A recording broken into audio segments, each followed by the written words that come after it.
안녕하세요. 미국 주식 전략을 담당하는 김일혁입니다. 내년 미국 주식 전망을 말씀드리겠습니다.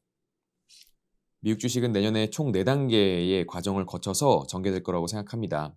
첫째는 대외 불확실성이 고조되는 시기, 이게 이번 4분기부터 내년 1분기 정도까지 이어질 거라고 보고요. 내년 1분기 특히 그리고 내년 2분기를 포함해서 이렇게 상반기에는 미국 경기 위축이 본격적으로 나타날 거라고 생각합니다. 금리는 높은데 또 경기까지 안 좋아지면은 크레딧 리스크가 높아질 거라고 생각하고요. 저희는 내년 중반 정도에 이 크레딧 위험이 극대화될 거라고 생각합니다. 이런 세 과정을 다 거치고 나면은 저희는 결국 인플레이션이 낮아지고 통화 긴축 강도가 완화될 거라는 기대가 높아지고 그래서 지수는 바닥을 다지지 않을까 생각을 합니다. 각 단계별로 하나씩 살펴보면요. 저희는 대외 불확실성이 고조되는 시기가 올해 말부터 내년 1분기에 있을 거라고 생각합니다. 그런 이유는 미국이 통화 긴축 정책 효과가 다른 나라에 비해서 좀 더디게 나타나기 때문입니다. 왼쪽 차트를 보시면요. 2020년 신규 모기지를 기준으로 봤을 때 변동금리의 비중이 미국은 1%에 불과합니다. 한마디로 99%는 고정금리 모기지이고요. 또 미국은 이 고정금리가 대부분 장기 고정금리입니다. 그래서 금리가 올라가면은 모기지 금리가 상승하고 모기지 원리금 납입 부담이 높아지면서 경기가 안 좋아져야 되는데 미국은 상대적으로 이런 흐름들이 굉장히 느리게 나타날 거라는 거죠. 경기 국면별로 살펴보면은 지금은 ISM 제조업 기준으로 봤을 때는 이번 후퇴 끝자락에서 이제 수축으로 넘어가는 단계에 있다고 생각합니다. 또 OECD 경기 선행 지수 기준으로 봤을 때는 수축 단계에 있고요. 그래서 후퇴에서 수축으로 넘어가는 이때에 후퇴 단계에서 좋았던 저변동, 고배당, 퀄러티. 저변동은 시장의 가격 변동성이 낮은 주식이고요. 고배당은 아시는 것처럼 배당을 많이 주는 애들입니다. 그리고 퀄러티는 기업의 펀더멘탈이 탄탄한 애들을 의미하는데요. 이런 안정적인 애들이 저희는 이번 후퇴기에서뿐만 아니라 3번 수축기에서도 좋은 성과를 낼 거라고 생각을 합니다. 하지만 저희가 더 눈여겨보는 것은 이 3번 수축기에서 확 부각될 성장 팩터인데요. 우리가 흔히 성장주라고 얘기하는 그런 주식들이 올해 특히 좀 좋지 않았잖아요. 이번 후퇴기에서 이 성장 팩터의 성과가 안 좋았는데 이게 마침 올해였던 겁니다. 저희는 내년에도 저변동, 퀄러티, 고배당의 성과는 지수에 비해서 좋을 거라고 생각하는데 특히 이제부터는 성장주를 좀 눈여겨봐야 한다고 생각을 합니다. 두 번째 미국 경기 위축이 본격화되는 단계로 넘어갈 거라고 생각하는데요. 사실 해외는 안 좋고 미국은 잘 버티니까 괜찮고 이런데 미국이 영원히 혼자 버티기만 할까? 저희는 그건 좀 쉽지 않을 거라고 생각합니다. 이유는 S&P 500 기업 매출의 40%가 해외에서 나오기 때문에 그렇습니다. 결국 해외 비중이 높은 기업들은 수익성이 안 좋아질 거고 고용을 줄일 수밖에 없을 텐데요.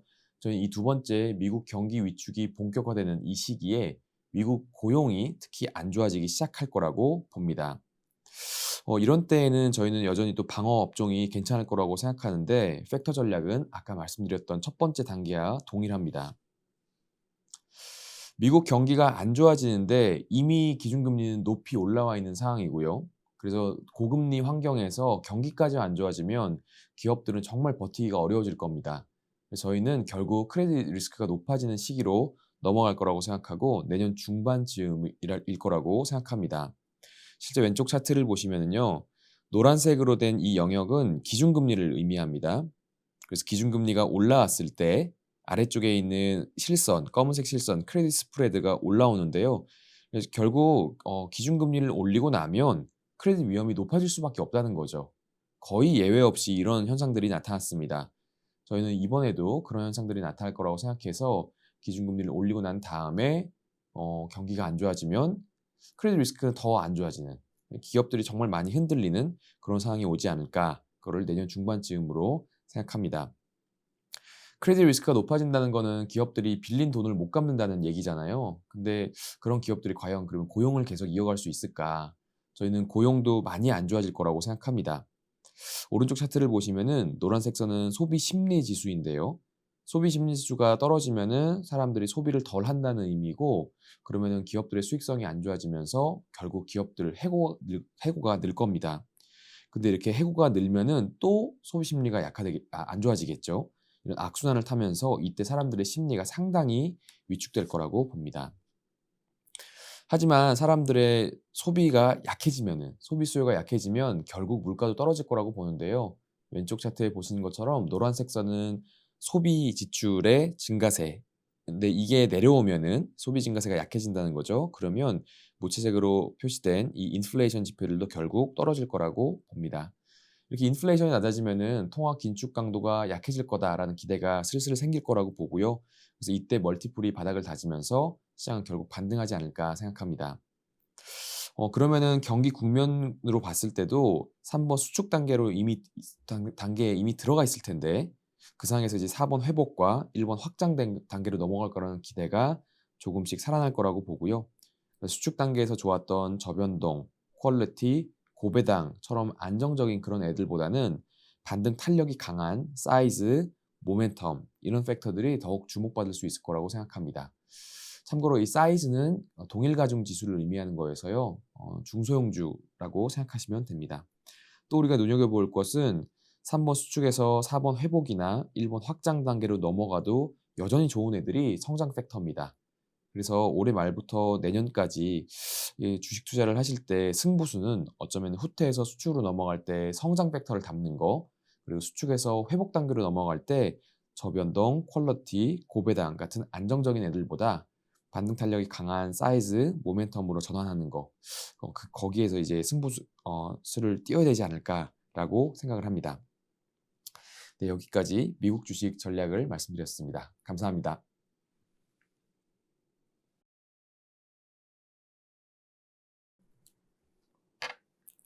안녕하세요. KB증권에서 미국 주식 시황 담당하고 있는 안손입니다. 제가 이어서 내년도 미국 주식 시장이 어떤 경로를 보일지, 지수가 어떤 방향을 보일지를 말씀드리도록 하겠습니다. 앞서 들으신 대로 내년 미국 주식시장은 4개의 단계를 거쳐갈 것으로 예상하고 있습니다. 그 과정에서 S&P 500 지수는 분기별로 보시는 그림과 같은 경로를 보일 것으로 예상하고 있습니다. 큰 그림에서는 상저하고의 경로를 예상하고 있고요. 2분기 중에 3,260포인트에서 저점을 형성한 이후에 하반기 반등하면서 연말 4,090포인트를 전망하고 있습니다. 상반기에 주가가 하락하는 데 있어서 중요하게 작동하는 것은 올해 잘 버텨왔던 이익 전망이 하향 조정될 수 있다라는 부분입니다. 왼쪽 그림에서 보시는 것처럼 저희는 S&P 500의 주당 순이익, EPS 경로를 그림과 같이 예상하고 있습니다. 22년 대비 23년 그리고 23년 대비 24년의 EPS 증가율은 소폭의 플러스를 기록할 것으로 예상하고 있습니다. 다만 보시는 것처럼 현재 시장 컨센서스에 비해서는 좀 큰 폭의 하향 조정이 내년도에 나타날 수 있다라고 판단하고 있습니다. 구체적으로 어떤 부분에서 이익 전망 하향이 나오게 되는지를 좀 살펴볼 텐데요. 오른쪽 차트에서 보시는 것처럼 매출액에서 시작해서 주가 지수에 중요하게 작용하는 주당 순이익, EPS까지 가는 경로에서 마진율과 그리고 자사주 매입 효과를 좀 나눠서 구체적으로 살펴봤습니다. 각각을 좀 살펴보면 일단 매출액 같은 경우에는 왼쪽 차트에서 보시는 것처럼 명목 GDP 성장세가 얼마나 나타나느냐에 연동될 것으로 예상하고 있습니다. 보시는 차트는 저희 KB증권 매크로팀에서 전망하고 있는 내년 미국의 경기에 대한 흐름들인데요. 보시는 것처럼 내년도에 실질 GDP는 마이너스로 소폭 전환될 것으로 예상되고 있습니다. 다만 이걸 상쇄할 만큼 인플레이션이 높은 수준을 기록할 수 있기 때문에 이걸 합산한 명목 GDP 성장세는 꽤 높은 수준을 유지할 수 있다라고 판단하고 있고요. 이걸 기반으로 S&P 500의 매출액은 인플레이션 효과로 좀 높은 수준의 증가세를 유지할 수 있다라고 판단하고 있습니다. 다만 매출액에 중요하게 작동하는 또 다른 요소는 달러 가치의 변화다라고 볼 수가 있습니다. 올해 같은 경우에는 달러가 급격하게 강세를 보이면서 S&P 500의 40% 정도 차지하는 해외 매출에서 환손실의 영향이 좀 컸습니다. 내년에도 연평균 기준으로는 달러 가치가 좀 높아질 것으로 예상하고 있지만 올해만큼의 큰 폭은 아니기 때문에 시장 영향은 좀 제한적일 수 있다라고 판단하고 있습니다. 매출액이 높은 수준의 증가세를 유지함에도 불구하고 이익 전망이 지금보다 낮아지는 데는 내년도에 마진율이 좀 큰 폭으로 낮아질 수 있는 환경이기 때문입니다. 오른쪽 차트를 보시면 S&P 500의 분기별 순이익률 경로를 보실 수가 있습니다. 회색 선에서 보시는 것처럼 올해의 인플레이션으로 비용에 대한 우려 그리고 마진 축소에 대한 우려가 컸음에도 불구하고 실질적으로 마진이 하락한 정도는 좀 제한적이었습니다. 여기에는 걱정한 것에 비해서는 수요가 잘 버텨줬기 때문에 그걸 기반으로 기업들이 가격 전가를 하고 그러면서 이제 마진 방어를 좀 적절하게 할 수 있었다라고 해석해 볼 수가 있습니다. 구체적으로는 제조업종에서 특히 높은 수준의 마진율을 유지를 했는데요. 리오프닝으로 전환되기 전에 상품으로 집중된 수요가 있었고, 거기에 더불어서 팬데믹부터 전쟁까지 이어지는 과정에서 공급망 차질이 심해졌고, 그 안에서 상품에 대한 가수요가 몰린 것도 영향을 미쳤다라고 볼 수가 있습니다. 이렇게 마진이 높은 수준을 유지할 수 있었던데 이제 수요가 중요하게 작동했는데, 이 수요가 내년에 미국 내 이제 고용이 악화되고 경기가 점차 침체 국면으로 넘어가면서 점차 약화될 수 있기 때문에 잘 버텨왔던 마진율이 내년에는 좀 큰 폭으로 하향 조정이 될 수 있다라고 판단하고 있습니다. 마지막으로 자사주 매입은 이렇게 마진이 악화되면서 기업의 영업 환경이 안 좋아지는 데 대응해서 기업들이 적극적으로 좀 전략적으로 쓸 수 있는 부분이다라고 판단하고 있습니다. 과거에도 기업들은 영업 환경이 안 좋아졌을 때 과거에 쌓아둔 잉여 현금을 가지고 자사주 매입을 하면서 EPS를 끌어올리는 그런 전략들을 활용했습니다. 내년에 비해서 올해의 영업 환경이 상대적으로 좋은 상황이기 때문에 마찬가지의 전략들을 내년에 펼치면서 기업들이 EPS를 좀 끌어올리려는 그런 노력들이 나올 수 있다라고 판단하고 있습니다. 종합해 보면 높은 수준의 인플레이션을 기반으로 한 매출액 증가세, 다만 마진율은 떨어지고 자사주 매입을 통한 EPS 증가 효과가 어느 정도 나오기 때문에 앞서 보신 대로 내년도 그리고 내후년도의 EPS는 소폭의 증가세를 이어갈 것이다라고 판단하고 있습니다. 다만 지금 시장에서 기대하고 있는 연간의 EPS 수준보다는 10% 가까이 좀 떨어질 수밖에 없는 상황이고요. 특히나 이익 전망이 낮아지는 것은 미국 안팎의 수요가 약해지는 상반기에 집중될 수 있다라고 판단하고 있습니다. 상반기에 이익 전망이 낮아지는 과정에서 밸류에이션 멀티플도 한 단계 더 낮아질 수 있다라고 판단하고 있습니다. 과거 주요 하락장의 사례들을 살펴봐도 밸류에이션 멀티플은 경기에 대한 우려 그리고 긴축에 대한 우려를 반영하면서 1차로 하락한 이후에 이익 전망이 낮아지면서 2차로 한 번 더 하락하는 그런 흐름들을 보였습니다. 보시는 2008년과 2018년 두 번의 사례에서도 이렇게 보시는 것처럼 큰 폭의 두 번의 멀티플 하락이 나왔고요. 이번에도 내년도 상반기에 이익 전망이 낮아지면서 멀티플이 한 번 더 낮아질 수 있다라고 판단하고 있습니다.